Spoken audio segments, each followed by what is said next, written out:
नमस्कार। हमारे हिंदी चैनल अभिव्यक्ति में जो कि साहित्य पे केंद्रित है, इसमें हम आप सबका स्वागत करते हैं। मैं हूँ होस्ट मेनका श्रीवास्तव और आज मैं आपको एक ऐसे व्यक्तित्व से मिलाने जा रही हूँ जो किसी परिचय के मोहताज नहीं है।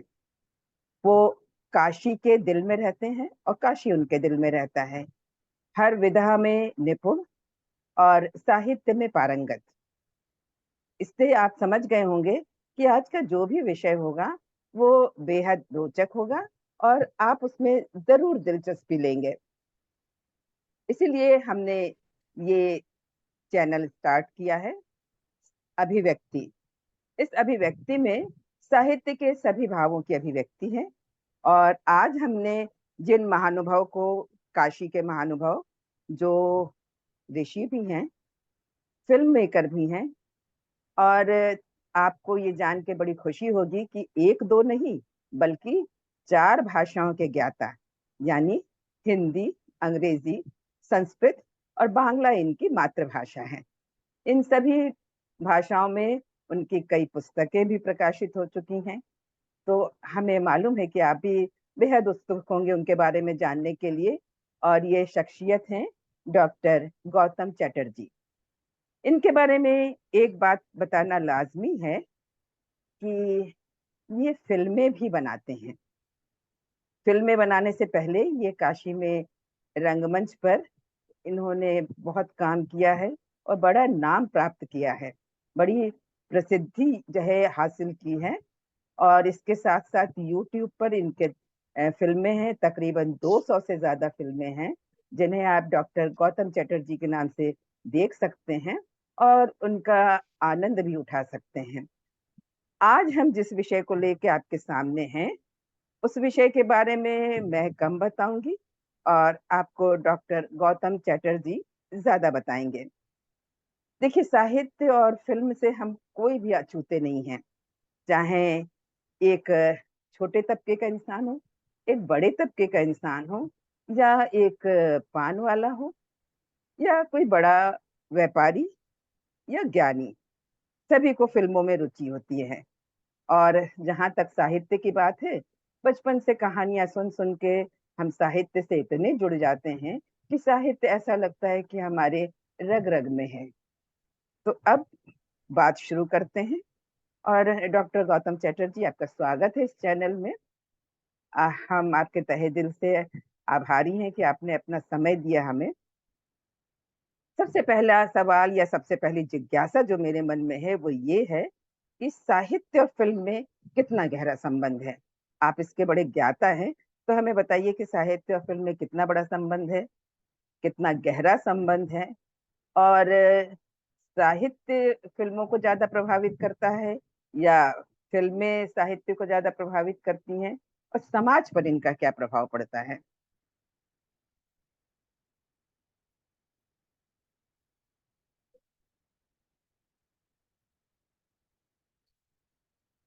अ, हाँ। मेरी आवाज जा रही है ना? जी जी, अब आ रही है आवाज। तो हाँ, हाँ। तो मैं कह रहा हूँ कि मेनका जी, आपका स्वागत है, अभिवादन है और इस श्रृंखला को शुरू करने के लिए अभिनंदन है। फिर आपने मुझे आमंत्रित किया, इसके लिए मैं कृतकृत्य हूँ। और जहाँ तक विषय आपने चुना है, बहुत अच्छा विषय है। और इसमें जो प्रश्न है कि साहित्य और सिनेमा के बीच क्या संबंध है, जो पहला जी प्रश्न है, जी इसके जी उत्तर में एक वाक्य में यही कह सकते हैं कि सिनेमा जो है वो दूसरा साहित्य है। सिनेमा को सेकंड लिटरेचर माना गया है। तो जी। जब सेकंड लिटरेचर हो ही गया, इसका मतलब हुआ कि लिटरेचर और सिनेमा के बीच में कितना गहरा या अन्योन्याश्रित संबंध है, ये स्पष्ट हो हम्म गया, हम्म। है ना? अब ये है कि इस आधार पर हमारे यहाँ पूरे विश्व सिनेमा, जो 100 साल से ज्यादा जिसकी उम्र है, उसमें साहित्य पर आधारित फिल्में ही ज्यादातर बनी है, चाहे वो एक पौथिर एक पांचाली हो। प्रश्न जो मेरे मन में आया आपके कहते ही, मैं आपको टोक रही हूँ। सेकंड लिटरेचर क्यों कहा गया सिनेमा को?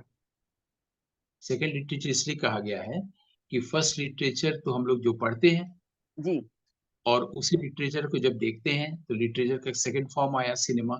सिनेमा अच्छा। में जब लिटरेचर को देखते हैं, इसलिए हम्म। इसको सिनेमा के सेकंड लिटरेचर कहा गया है। कि जी। अभी तक आप आंखों से इसको पढ़ रहे थे, एक हम्म। अ, आंखों से कल्पना तक ले जाते थे, अब उसको सीधे विजुअल फॉर्म में देख रहे हैं, जी। चाक्षुष अनुभव हो रहा है। हम्म। इसलिए ये सेकंड लिटरेचर हुआ जिसको हम एक हॉल के अंदर बैठ के आंखों से देख रहे हैं, कानों से सुन रहे हैं, पढ़ना नहीं हम्म। पढ़ रहे हैं। अच्छा। जी। तो तो इतना साहित्य गहरा के आधार संबंध है। पर इतना गहरा संबंध है, शुरू से ही रहा है। किसी हम्म। कहानी पर फ़िल्में बनाना, और हमारे यहाँ भी जो इसको सिनेमा के कई दौर आए, जिसमें हम्म। एक दौर 1955 से आया, तो वो भी पौथिर पांचाली जो फ़िल्म सत्यजीत रे ने बनाई, हम्म। वो विभूति भूषण बंदोपाध्याय के नॉवेल पर थी, साहित्य पर जी। आधारित थी। जी। इसके जी। अलावा हमारे यहाँ चित्रलेखा वगैरह कई हिंदी में भी फ़िल्में बनी हैं। भारत के बाहर विश्व सिनेमा में एक से एक बढ़कर साहित्यकारों की कृतियों पर काम होता रहा है। यहाँ हम्म। तक कि अभी भी होता चला है। जितनी भी हॉलीवुड की फ़िल्में हैं या विभिन्न देशों की फ़िल्में हैं, उनकी पहली पहली जो प्रवृत्ति होती है कोई एक अच्छी कहानी या नॉवेल पर फ़िल्म बनाने की, है ना? हम्म। तो ये तो है साहित्य और सिनेमा का संबंध, लेकिन सिनेमा साहित्य से आगे जाकर भी आज, यानी हम्म। पिछले सकते हैं 60-70 सालों में एक दूसरा मुकाम भी अ, पा चुका है। उसको भी अगर आप चाहें या जानना चाहें या हमारे दर्शक अगर देखना चाहें तो उस पर भी हम लोग बात कर सकते हैं कि साहित्य से अलग होकर सिनेमा ने अपनी क्या पहचान पिछले 60-70 सालों में बनाई है। नहीं, एक बात हम जरूर पूछेंगे कि आपने कहा साहित्य पे फिल्में बनी, पाथेर पंचाली बनी, तो आप ये बताइए कि जो कहानियां पहले से लिखी हुई थी या साहित्य में जो पहले था उन्हीं पर फिल्में बनी, या ऐसा भी हुआ कभी कि किसी डायरेक्टर के मन में एक आइडिया आया हो और उसने किसी साहित्यकार से कहा हो कि इस आइडिया पे आप एक स्टोरी लिखिए? क्या ऐसा भी होता है फिल्मों में कि डिमांड पे कहानी लिखता हो कोई साहित्यकार? बिल्कुल। एक्चुअली क्या होता है कि किसी आइडिया को कोई डायरेक्टर जब सामने रखना चाहता है, तो उस हम्म। आइडिया पर वो राइटर से बोलता है कि कोई स्क्रिप्ट लिखे, फिर हम्म। स्क्रिप्ट लिखने के बाद स्क्रीन प्ले लिखा जाएगा उसका और डायलॉग लिखे जाएँगे और फिर उसको शूट किया जाएगा। तो ऐसा भी होता है कि डायरेक्टर ने कोई आइडिया दिया और उस पर एक कहानी लिखी गई। ऐसा भी हम्म। होता है कि जिस आइडिया पर वो कहानी सोच रहा है, उस पर ऑलरेडी कोई कहानी लिखी हुई है और उस कहानी पर कोई फ़िल्म बन गई, है ना? तो हमारे हम्म। यहाँ ऐसी बहुत सारी, बंगला में तपन सिन्हा से लेकर के और हिंदी में बासु चैटर्जी तक जिन्होंने मन्नू भट्टारी की कहानी पर बनाई थी, उसने कहा था पर रजनीगंधा। तो हम्म। लिखी हुई कहानियों पर भी बनी है, उपन्यास भी बने हैं। विलियम गोल्डिंग की लॉर्ड ऑफ द फ्लाइज़ पर भी बनी है और शेक्सपियर तो बना ही है, उस पर तो कोई बात ही नहीं है, चेखव पर भी बना है।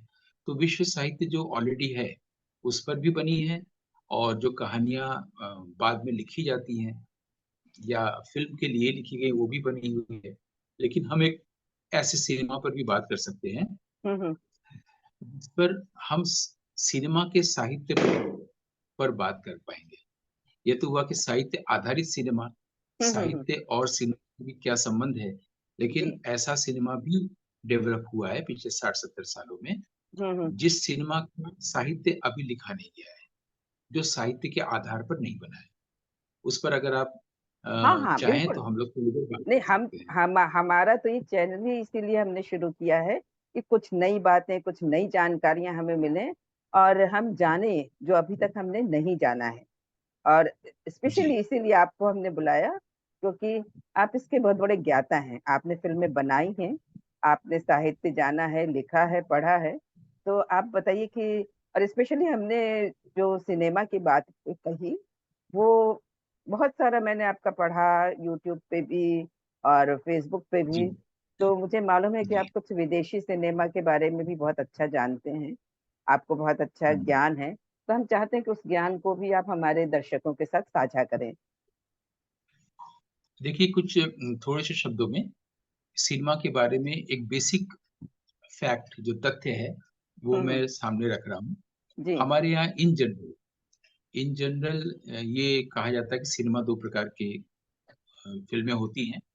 एक होता है कमर्शियल सिनेमा, एक होता है आर्ट सिनेमा। ठीक है, ये इन जनरल है कि कमर्शियल सिनेमा का मतलब वो है जिसके उद्देश्य में कॉमर्स होता है, व्यवसाय होता है। आर्ट सिनेमा वो होता है जिसके उद्देश्य में आर्ट होता है। भले ही उसमें भी थोड़ी बहुत कॉमर्स की भूमिका होती है, लेकिन हम्म। वो प्रधान भूमिका नहीं होती है। डायरेक्टर एक आर्टिस्ट के तौर पर अपने आर्ट को दिखाना चाहता है।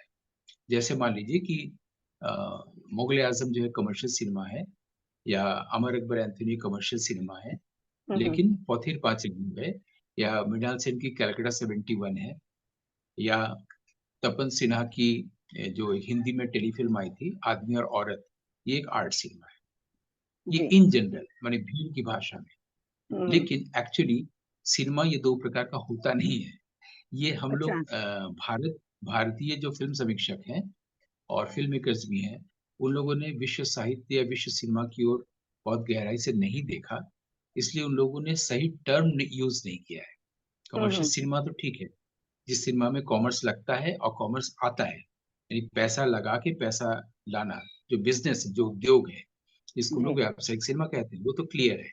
लेकिन आर्ट सिनेमा जैसा कोई टर्म होता हम्म। नहीं है, होना नहीं चाहिए, बोलना नहीं चाहिए, क्योंकि सिनेमा माध्यम अपने आप में एक कला है। जी। Cinema itself is an art media. ठीक है, हम्म। जब उसमें हम स्क्रीन प्ले लिख रहे हैं, तो वो अपने आप में वो लिखना एक आर्ट आर्ट है। Screenplay writing is an art, hmm. Story writing is an art, dialogue writing is an art, cinematography is an art, editing is an art. हर चीज इसमें आर्ट है, हम्म। क्योंकि आर्ट मीडियम है ना, न्यूज़पेपर नहीं है, न्यूज हम्म। मीडियम नहीं है, या कोई और हम भाषण देने का माध्यम नहीं है। ये एक कला माध्यम है। जी। जैसे गायन वादन एक कला माध्यम है, वैसे सिनेमा सिनेमा कला है हम्म। ना। तो सिनेमा जैसे कोई कैटेगरी बन ही नहीं सकती, क्योंकि वो अपने आप में तो हार्ट है ही है। अगर हम मुगले हम्म। आजम देखें और उसका कोई दृश्य सोचे जिसमें बहुत एक्सट्रीम क्लोज में दिलीप कुमार और मधुबाला को दिखाया जा रहा है, सामने एक लैंप जल रहा है और जी। वो उनकी बातचीत कभी वो बुझ जा रहा है, फिर कभी उसको जलाया जा रहा है, तो आर्ट है। फ्रेम हम्म। दर फ्रेम आर्ट है। इधर इंडिया में भी आर्ट है, बिना आर्ट की फिल्म ही नहीं होगी। तो आर्ट जी। सिनेमा जैसी कैटेगरी हो ही नहीं सकती है, ये टर्म ही गलत है। अब हम जब कहते हैं कि हम श्याम बेनेगल वाली फिल्म पसंद करते हैं, सत्यजीत रे वाली फिल्म पसंद करते हैं, तो उसको कोई प्रॉपर शब्द नहीं होने के कारण हमारे देश में art hmm. Cinema, parallel cinema, meaningful cinema, सार्थक सिनेमा, कला सिनेमा से बोला गया, क्योंकि उन्हें पता नहीं था कि इसके लिए ऑलरेडी एक शब्द है। तो कौन सा? इसलिए उसकी जानकारी वो अभी मैं देने जा रहा हूँ, वही जी। बताने जी। जा रहा हूँ हाँ हाँ। कि हमारे विश्व में कमर्शियल सिनेमा और आर्ट सिनेमा जैसी कोई कैटेगरी नहीं होती है। दो हम्म। प्रकार की फिल्में होती हैं और हो सकती हैं। ठीक है, जी। जी। पहली वो फिल्म है, पहली कैटेगरी में, जो उस पर निर्भर है जो पहले हो चुका है। अच्छा। ठीक है, जो घटना पहले पहले हो हो चुका है चुकी है, मतलब? बता रहे हैं। जैसे कि हम्म। निर्देशक जिस समाज में रहता है, जिस दुनिया हम्म। में रहता है, और वो उसको जो चीजें परेशान करती हैं या अपील करती हैं, उसके आधार पर वो कोई कहानी उपन्यास देखने जाता है, जी। या उस आधार पर वो कोई स्टोरी लिखवाता है अपनी फिल्म के लिए, है ना। हम्म। फॉर एग्जाम्पल कि बिहार में भागलपुर जेल में कैदियों की आंखें फोड़ी गई थी, ये घटना है, समाज में घटी थी। उसके हम्म। आधार पर प्रकाश झा ने गंगा जल बनाई। ठीक है, जी।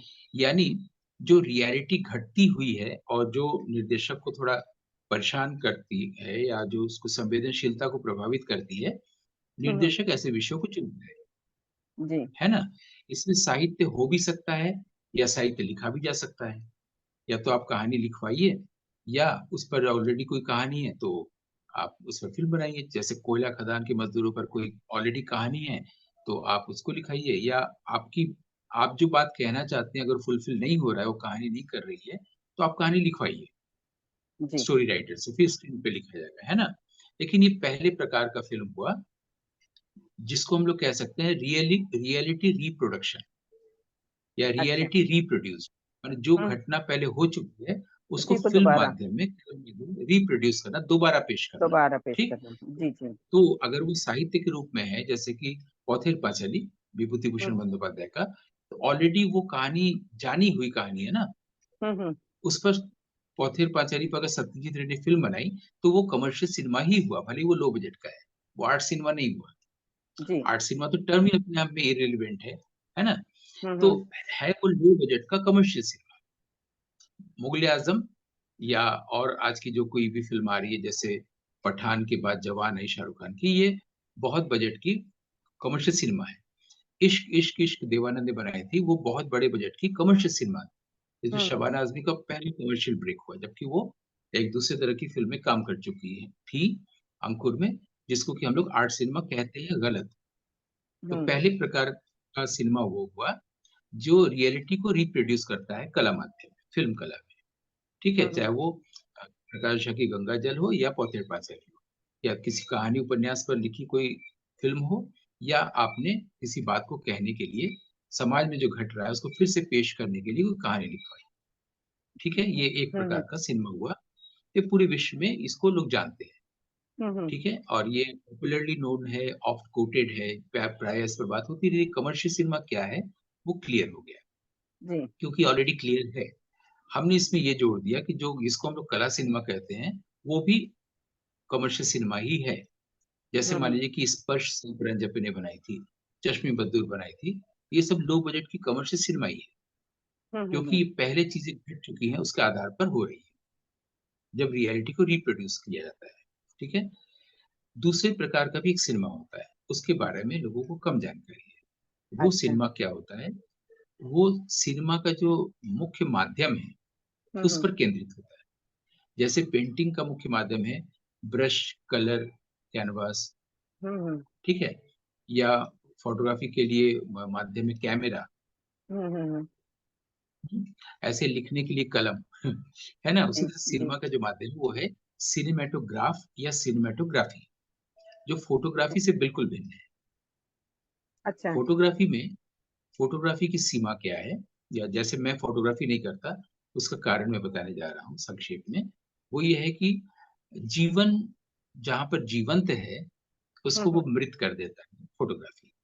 अच्छा। जैसे हाँ। मान लीजिए हम लोग घूमने गए हैं, मैं और आप कहीं कश्मीर में गुलमर्ग में घूम रहे हैं और पहाड़ है, उसमें कुछ हम्म। पौधे हैं, दरख्त हैं, हवा चल रही है, तो देख के ही मन करेगा कि कैमरे से या मोबाइल से फोटो ले लें।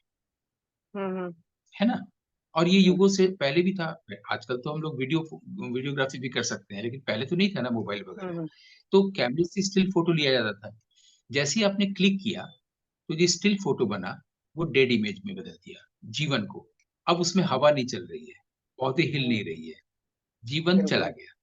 तो बिल्कुल। फोटोग्राफी ये नुकसान करता है, इसकी तरफ लोगों ने ध्यान नहीं दिलाया है, जो हम कोशिश हम्म। कर रहे हैं दिलाने की, कि फोटोग्राफी की सीमा है, कि सबसे पहली जो उसकी सीमा है कि वो लाइफ को डेड में बदल देता है, माने वो डेड इमेज में बदल देता है, जीवन चला हम्म। जाता है।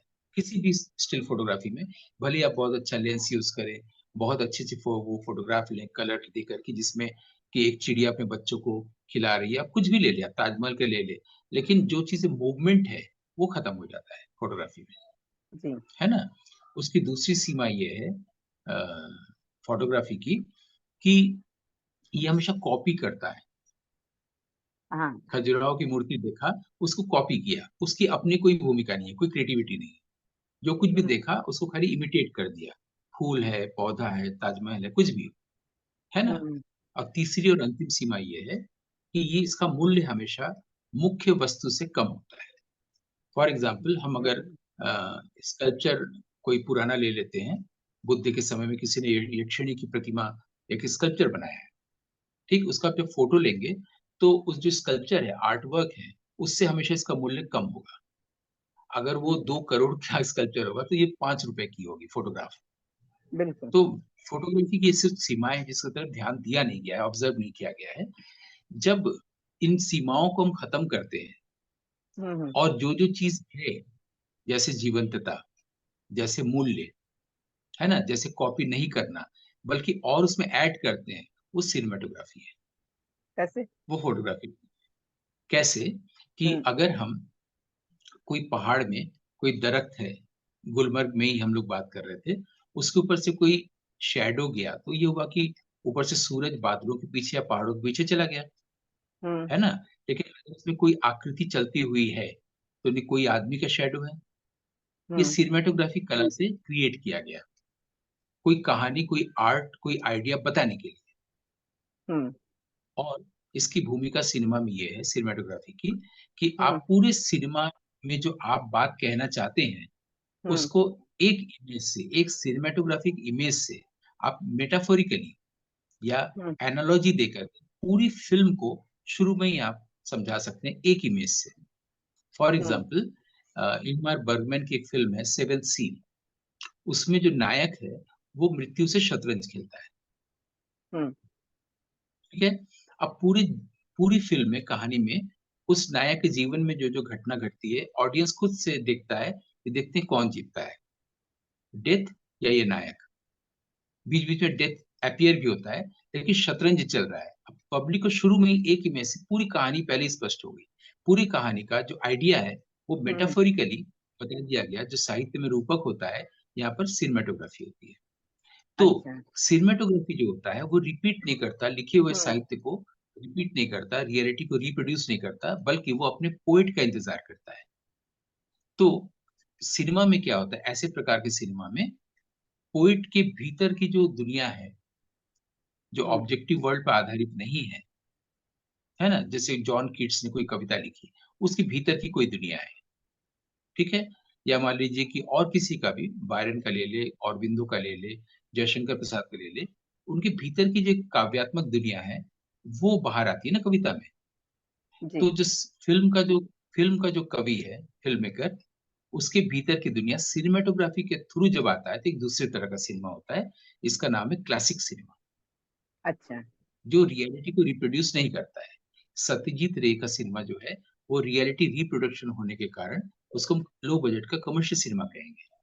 और क्लासिक सिनेमा बनाने वाले भी लोग हुए हैं।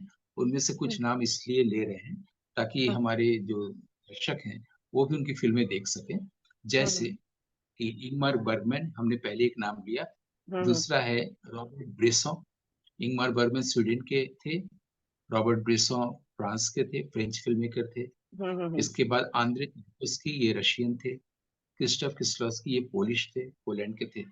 इनकी फ़िल्में अगर आप देखें, बर्गमैन की जैसे मैंने बताई सेवेंथ सील, फिर wild strawberries, persona, cries and whispers, autumn sonata, ये बर्गमैन की फ़िल्में लोग देख सकते हैं। तो उनको समझ में आ जाएगा, ये आर्ट सिनेमा तो छोड़ ही दीजिए, वो शब्द ही नहीं है। ये हम्म। सिनेमैटोग्राफिक सिनेमा है, क्लासिक सिनेमा या पोएटिक सिनेमा है। ऐसे ही तारकोवस्की की कोई फ़िल्म देखनी हो, स्टॉकर देखी जा सकती है, मिरर देखी जा सकती है, सैक्रिफाइस देखी जा सकती है, नॉस्टैल्जिया देखी जा सकती है। ऐसी किस्लोस्की की है डबल लाइफ ऑफ वेरोनिक, या डेकालॉग जिसमें 10 फ़िल्में हैं, ये शॉर्ट फ़िल्म अबाउट लव, जिस पर हमारे यहाँ शशिलाल नायर ने पूरी पूरी हिंदी रीमेक बना दी है, एक छोटी प्रेम कहानी मनीषा कोइराला को लेके। लेकिन वो मास्टर्स की फ़िल्म है, ग्रेट मास्टर्स की, इसलिए ग्रेट मास्टर्स अच्छा। कहे जाते हैं। बर्गमैन हैं, कुरोसावा हैं, ब्रेसॉ हैं, तारकोस्की हैं, किस्लोस्की हैं, है ना? तो हाँ। ये क्लासिक सिनेमा की दुनिया है। तो क्लासिक सिनेमा साहित्य आधारित नहीं होती है। क्लासिक सिनेमा ने जो अपनी रचना की, उस पर साहित्य लिखा जा सकता है। इसी बिंदु पर मुझे आना था आपके प्रश्न पर। नहीं, जो आपने कहा कि क्लासिक सिनेमा साहित्य आधारित नहीं होती है, उसका जो हमारे अंदर की दुनिया होती है उसको हम। जयशंकर प्रसाद की कविता साहित्य हम्म। आधारित कैसे होगी? जयशंकर प्रसाद की कविता या मुक्तिबोध या महादेव वर्मा की कविता उनके अंतस पर आधारित होगी ना। तो वो उसको भी तो एक साहित्य ही जयशंकर कहा प्रसाद जाएगा की जो ना। कविता है, वो प्रेमचंद की कहानी पर आधारित नहीं होगी ना। नहीं तो उसको या उसे वो, उसे भी साहित्य ही तो कहा जाएगा। हाँ, उसका साहित्य सिनेमा, उस ऐसे सिनेमा का साहित्य लिखा ही नहीं गया अभी तक। इसकी शुरुआत अभी होनी है। जैसे तारकोस्की की जो स्क्रीन प्ले बन गई भीतरी हम्म। दुनिया को लेकर के, मिरर। अब मिरर पर कोई लिखेगा तो वो साहित्य होगा। ये उल्टा हो गया। कमर्शियल तो सिनेमा में मतलब क्या होता है, साहित्य पे सिनेमा है। नहीं तो मैं ये समझना चाह रही थी आपसे कि आपने जो बताया हाँ, कि जो है मिरर बन गई, जो फिल्म बनी मिरर, हाँ, तो क्या हाँ। पहले उसकी स्टोरी पहले लिखी ही नहीं गई और फिल्म पहले ही बन गई, क्या नहीं, ऐसा है? जरूरत नहीं है ना। मैं यही तो बता रहा था कि जयशंकर प्रसाद को क्या कोई काव्यात्मक भाव आया, तो हम्म। कविता की लाइनें लिखी ना। उसके लिए वो आधारित नहीं हुए प्रेमचंद की कहानी पर ना, हम्म। या कालिदास की कविता पर नहीं आधारित हुए ना, उनके भीतर का भाव प्रकट हुआ, तारकुवस्सी का भाव प्रकट हुआ। उन्होंने अपने पिताजी की कविताएं लिखी, पिताजी कविताएं की कुछ लाइंस लिखे, आर्सेनी तारकुवस्की उनका नाम था। और उसके बाद उन्होंने सिनेमेटोग्राफी की इमेजेस बनाया, पूरी फिल्म बन गई। अब जो फिल्म बन गई उसको जब मैं लिखूंगा उसके बारे में, तो वो साहित्य होगा, अब साहित्य होगा। अच्छा, ये यहाँ पे स्टोरी रिवर्स है, मतलब साहित्य उसका बाद में बिल्कुल। लिखा लिखा जाना है। तो हाँ, ये तो यानी ये जो कमर्शियल सिनेमा, क्लासिक सिनेमा, दो प्रकार की फिल्में हों। इस पे इस जो आपने बात बताई कि जो क्लासिक सिनेमा जो आपके इनर वर्ल्ड को जो है प्रोड्यूस करता है, उस पे एक बहुत छोटा सा प्रश्न है मेरा कि आप ये बताइए कि ये सिनेमा ज्यादा सशक्त है जो साहित्य पे आधारित नहीं है, मतलब आपके दृष्टिकोण से, या क्लासिक जो सिनेमा। जो हाँ, हाँ क्लासिक सिनेमा जिसको हम कहते हैं, या जो है कॉमर्शियल सिनेमा है जो बहुत लोकप्रिय है, मतलब आमतौर पे तो लोकप्रिय है ही है, मनोरंजन की दृष्टि से बहुत लोकप्रिय है, वो ज्यादा सशक्त है? प्रभाव की दृष्टि से आप बताएं कि ज्यादा प्रभावशाली क्या है, क्लासिक सिनेमा या कॉमर्शियल सिनेमा? इसका एक उदाहरण से ही बताएं कि एक क्लासिक फिल्म जब बनती है तो 50 साल तक 1000 कमर्शियल सिनेमा बनती रहती है। खुद ही एक कमर्शियल सिनेमा पर प्रभाव डालता है। जैसे मैं बताऊं, जैसे चार्ली चैपलिन का गोल्ड रश में एक सीन है जिसमें कि अ, पहाड़ों के बीच में बहुत तेज बर्फीली हवाएं हैं और जीवन भी लगभग खत्म होने वाला है। हम्म। ऐसे में वो जिस तरह के लकड़ी के एक कमरे में चार्ली चैपलिन है, वो अपने आप पहाड़, माने एक ग्लेशियर भी नहीं बोलेंगे, एक बर्फीले शिखर पर टिका हुआ है। अगर वो चार्ली चैपलिन इधर आता है तो वो तब जाके बैलेंस होगा, अगर इधर आएगा तो वो पूरा लुढ़क जाएगा। ये इमेज है, सिनेमाटोग्राफी की इमेज है गोल्ड रश का लास्ट सीन। इस सीन को हम हिंदी फिल्मों का नाम तो नहीं बता सकते जिसमें अक्षय कुमार और सारे लोग हैं, सेम वेलकम, इमेज लेकर के film बनी है। वेलकम, शायद वेलकम। वेलकम, वेलकम में भी सेम इमेज लिया है। तो क्लासिक सिनेमा ने कमर्शियल सिनेमा को प्रभावित किया ना। कमर्शियल हम्म। सिनेमा के आधार पर एक भी क्लासिक फिल्म आज तक नहीं बनी, क्योंकि उसमें से लेने लायक कुछ है ही नहीं, अरे, क्योंकि वो तो खुद ही पहले साहित्य से लिया है। अच्छा, ये तो इन्होंने मतलब क्रिएट किया, ये चार्ली चैपलिन ने इमेज बनाया, हाँ, हाँ, ऐसा सिनेमाटोग्राफी सोचा। हाँ, एक हाँ, बर्गमैन फिल्म बनाते हैं, इस पर वो फिल्में बनती रहती हैं, माने हाँ, 50 साल तक 2-3 हजार फिल्में बन जाएंगी। जैसे मैंने अभी बताया कि स्लोत्स्की ने एक फिल्म बनाई, ए शॉर्ट फिल्म अबाउट लव। इस पर हमारे यहाँ पूरा पूरा खाली हिंदी कर दिया गया मनीषा कोइराला को लेकर के, एक लघु या एक छोटी फिल्म, एक छोटी प्रेम कहानी। तो हम्म, एक जीनियस एक फिल्म बना देता है, उस पर पूरे विश्व के लोग, विशेषकर भारत के लोग, उसी पर बनाते ही रहते हैं, बनाते ही रहते हैं, बनाते ही रहते हैं। एक और फिल्म है जिसमें शाहरुख खान जो है, उसको एक व्यक्ति पैसा देता है कि वो मुख्यमंत्री की हत्या कर दे। दरअसल मुख्यमंत्री का वो पति ही होता है, वो चाहता है मेरी स्त्री की मदद कर दी जाए। हाँ, वो ब, प्रधानमंत्री या मुख्यमंत्री बादशाह, वो रखी होती है, बादशाह। बादशाह। अब इसका ये जिस फिल्म पर आधारित है, उसको खाली सामने रख रख के एक एक फिल्म की शूटिंग की गई है, एक एक इमेज की शूटिंग की गई है। यहाँ तक कि लिफ्ट भी अगर है तो देख लिया गया कि उसमें कैसा लिफ्ट है, वैसा ही लिफ्ट रखा जाए। खाली उसको खाली हिंदी कर दिया गया है।